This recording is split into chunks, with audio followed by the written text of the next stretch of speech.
Bonjour, aujourd'hui je vais vous partager l'histoire que j'ai vécue récemment avec ma femme lors d'un camping sauvage dans le département de Haute-Savoie, non loin de la montagne de Semnoz, en France. J'ai rédigé le plus soigneusement possible ce témoignage en y inscrivant un maximum de détails sur le lieu et la situation dans lesquels nous nous trouvions. Il faut savoir que nous sommes des personnes saines de corps et d'esprit. Nous ne touchons à aucune drogue illicite et nous ne consommons de l'alcool qu'en des occasions très spéciales. Je ne peux en rien vous le prouver malheureusement, mais je vous demanderai juste de me faire confiance sur ce point durant la lecture de ce qui va suivre. C'était le samedi 30 juillet 2016 lorsque nous nous sommes rendus en plein cœur des poumons verts d'Annecy pour une journée et une nuit de camping sauvage. Ce n'était d'ailleurs pas la première fois que nous en faisions. À notre arrivée, nous avons abandonné la voiture pour nous enfoncer à pied dans l'immense forêt de sapins. Nous avons dû marcher plus d'une heure et demie avant de trouver l'emplacement parfait pour la nuit. Nous avions pris le temps de nous installer confortablement dans la zone avant de nous offrir un joli pique-nique non loin d'une rivière. Nous sommes restés pratiquement toute l'après-midi à explorer les environs, sans pour autant trop nous éloigner de la tente. À la tombée de la nuit, nous nous sommes réfugiés à l'intérieur. Le vent devenait plus présent à chaque minute, provoquant l'agitation répétée de ces gigantesques sapins encerclant notre si petite tente. Ce doux son de la nature qui nous offrait au départ un sentiment de plaisir et de relaxation, s'était quelque peu métamorphosé en une sensation, non pas angoissante, mais dérangeante dans le sens où la nuit allait être plus mouvementée que ce que la météo avait prévu. Mais il était hors de question d'en finir là avec cette soirée juste à cause du temps subitement devenu capricieux. J'ai d'ailleurs profité de cet instant pour inventer des histoires peu rassurantes, afin d'effrayer ma femme, même si, visiblement, cela semblait très clairement l'amuser plus qu'autre chose. Par la suite, nous nous sommes racontés nos meilleurs souvenirs, accompagnés des musiques nous les remémorant. Elle était heureuse, et moi aussi. 2 heures étaient déjà passées quand la fatigue a commencé à se faire sentir. Je le voyais dans ses yeux, et elle le voyait dans les miens. Nous n'avons donc pas tourné autour du pot pour nous glisser dans notre duvet. Il était plus de 3 heures du matin lorsque ma femme m'a réveillé. Vous vous doutez donc que c'est à partir de là que les choses ont commencé à devenir inquiétantes pour nous. Au début, je pensais naïvement qu'elle bougeait, comme toujours durant son sommeil, mais je me suis vite rendu compte du contraire lorsqu'elle a prononcé à plusieurs reprises mon prénom à mon oreille. D'une voix lente et difficilement compréhensible en raison de la fatigue encore présente, je lui ai naturellement demandé ce qui se passait. Agitée, elle m'a expliqué qu'au début elle avait été réveillée par un étrange bruit parasite, puis, quand il s'est subitement arrêté, elle avait entendu des choses rôder près du campement. Voulant absolument regagner mon sommeil le plus rapidement possible, j'ai tenté de la rassurer en lui disant qu'il s'agissait sans doute d'un animal tout en lui rappelant que nous étions en plein milieu d'une forêt. J'ai rajouté en lui coupant la parole, que le temps ayant empiré, cela pouvait aussi être les bruissements de la végétation que peut-être son cerveau percevait comme quelque chose de vivant se déplaçant aux alentours. C'est exactement ce que je lui ai dit. C'était sans doute complètement absurde, mais ce baratin avait suffi pour la calmer. C'était le principal pour moi à cette heure tardive. Cependant, j'ai été moi aussi pris d'une montée soudaine d'adrénaline quand différents craquements facilement identifiables comme des pas se sont fait entendre. Je priais dans ma tête pour que ce soit une simple bestiole. Peut-être que l'effet de surprise me focalisait sur les pires scénarios possibles, mais c'était très stressant. Les bruits continuaient, puis s'arrêtaient, puis recommençaient. Cela se répétait sans cesse. De plus, la chose errait très distinctement et de manière totalement aléatoire à quelques mètres à peine de notre position. Il devait certainement y en avoir une dizaine, sans exagérer vu le vacarme que cela provoquait. Puis, ils se sont arrêtés. L'une de ces bêtes ou je ne sais quoi s'est approchée de l'entrée de la tente. J'avais juste à ouvrir pour découvrir ce que c'était. Mais c'était impossible. La peur m'empêchait de faire quoi que ce soit. Et comme si ce n'était pas suffisant, une de ces choses, ou devrais-je maintenant dire, un de ces individus, a appuyé ce qui me paraissait être sa main contre la tente, pour ensuite la balader jusqu'à la fermeture. On pouvait entendre la forte respiration que faisait la personne de l'autre côté. Quand est-ce que ça va s'arrêter?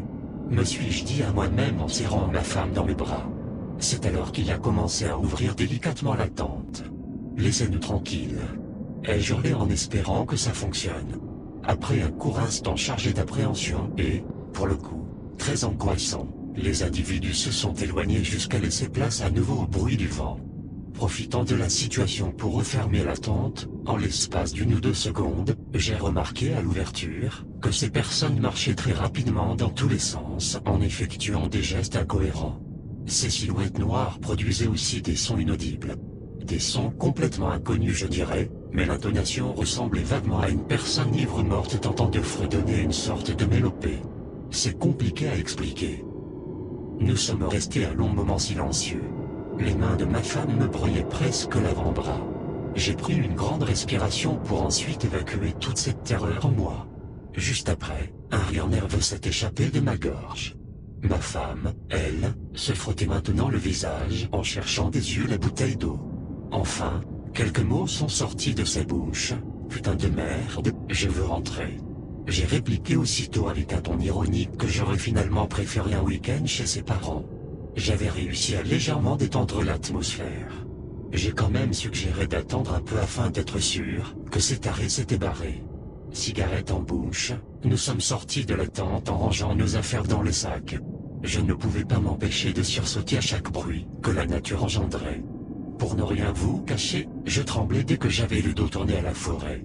Je râlais à chaque fois que je n'arrivais pas à rentrer quelque chose dans un sac. L'anxiété me rendait tellement maladroit. Je voyais très bien que ma femme ne voulait pas perdre une seconde. Elle était silencieuse, mais dans ses faits et gestes, je n'y voyais que de la frayeur. C'était sûrement des jeunes complètement drogués, ai-je dit, en me rendant compte immédiatement après que j'aurais dû la fermer. Elle est restée silencieuse. Quel idiot. Comment avais-je pu penser que cela allait la rassurer? J'étais furieux à l'idée que ce week-end se terminerait là-dessus, mais, cette fois-ci, je suis resté plongé dans mes pensées sans rien dire. Enfin, il n'est plus resté que la tente à ranger. Ma femme s'est rallumée une cigarette, tandis que je réfléchissais à comment m'y prendre pour ne pas avoir de difficulté à plier cet abri. Cette situation commençait de plus en plus à m'énerver, mais je faisais tout pour ne pas le montrer. Et, ce vent brutal m'empêchant de me concentrer, me déboussolait davantage. Pourtant, le ciel était entièrement dégagé. Il n'y avait aucun nuage, aucune étoile et étrangement, aucune lumière provenant de la lune. En fait, le ciel était juste noir.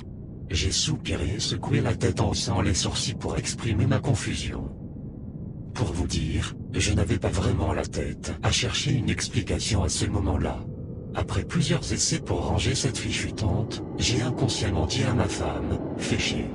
Surtout ne viens pas m'aider. » Ce qui l'énerva à son tour, sans grande surprise. À ce moment précis, j'avais juste envie de tout balancer et de partir de cet endroit le plus vite possible. Au lieu de ça, j'ai retiré mes mains de la tente, ce qui l'a remise aussitôt dans sa position de départ, et je me suis assis sur mon sac en m'allumant une seconde cigarette. C'est alors que nous avons perçu au loin un autre bruit difficilement descriptible dans un premier temps. Ça ne ressemblait en rien à ce qui se déplaçait autour de nous un peu plus tôt, ce qui nous a tout de même un peu soulagés. Non, c'était quelque chose d'autre. J'ai réussi à convaincre ma femme de s'éloigner un peu de la tente encore, sur place afin de savoir ce que cela pouvait être. En nous concentrant un maximum, nous avons compris l'origine de cette turbulence en continu. J'ai regardé ma femme et lui ai demandé d'un air étonné, « Il pleut ?» Nous avons levé la tête en plaçant les paumes de nos mains vers le ciel. « Pas ici en tout cas », m'a-t-elle répondu. En éclairant au loin avec la lampe torche, je pouvais voir très distinctement la pluie battante s'écrasant sur le sol. Je me suis retourné vers ma femme, l'air totalement perdu concernant cet événement, lorsque j'ai remarqué qu'à plusieurs mètres derrière, elle se tenait un de ces types. J'ai brusquement pris la main de ma femme afin de la coller contre moi. Je lui ai chuchoté de ne faire aucun bruit, lorsqu'elle a remarqué elle aussi sa présence. La personne a effectué un mouvement, me faisant comprendre qu'elle s'était retournée face à nous. Sa tête s'est mise à vaciller dans tous les sens tout en poussant exactement les mêmes sons inintelligibles. Je pouvais voir difficilement des choses se déplacer dans les forêts, de mouvements vifs et instantanés. Ces voix pétrifiantes confirmaient que ces personnes n'avaient rien de normal. J'agitais ma lampe torche partout dans la forêt. Que des arbres, il n'y que des arbres. Répétais-je, ce qui effrayait ma femme. Enfin, j'ai vu brièvement ces silhouettes se déplacer rapidement derrière les sapins. Contre toute attente, ces agitations se sont arrêtées d'un coup, d'un seul, formant presque un cercle autour de ma femme et moi, Ils nous regardaient silencieusement en bougeant leurs têtes, qui semblaient être désarticulées.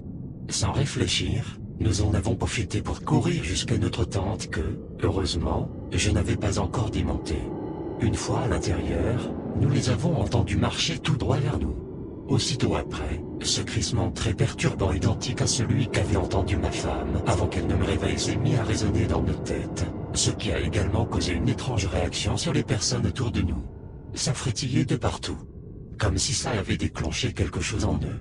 Et, d'un instant à l'autre, il n'y avait plus rien. Seule était présente cette sorte de brouillage imperceptible et insupportable, dont l'origine m'est toujours inconnue, accompagnée du vent et des bruissements de la végétation. Finalement, le grésillement désagréable s'est éloigné tandis que le son de la pluie se rapprochait, jusqu'à ce qu'il arrive juste au-dessus de la tente. À ce moment-là, ce mystérieux son indescriptible avait totalement disparu avec cette ambiance littéralement terrifiante, laissant ainsi derrière elle une atmosphère reposante et rassurante même si, au fond de nous, nous n'étions pas sereins pour autant. Calmement, toujours sur mes gardes, j'ai sorti la tête dehors, confirmant que nous étions bel et bien seuls. Tout en recevant de la pluie sur mon visage, je contemplais de nouveau le ciel en remarquant cette fois-ci des nuages et la timide lumière de la lune. Le ciel n'était plus vide. Il n'était plus noir. Il était plus de 4 heures du matin lorsqu'on a définitivement quitté la forêt afin de se rendre à la voiture pour directement après rentrer chez nous. Nous étions toujours sous le choc durant le trajet. Ce que nous avons pu vivre, ce que nous avons pu voir, tout ça je ne pourrais pas véritablement y trouver une explication rationnelle. J'ai pas mal d'hypothèses en tête à ce sujet, mais je préfère les garder pour moi-même. Ce sont les faits qui sont primordiaux. C'est déjà assez difficile pour moi de partager cette histoire, assez incroyable je vous l'accorde, malgré le fait que je compte rester anonyme jusqu'à la fin. Et puis je ne voudrais pas paraître plus dingue que je pourrais sembler l'être dorénavant. Je suis tout de même frustré de ne pas avoir plus de preuves à vous partager, mis à part ce témoignage.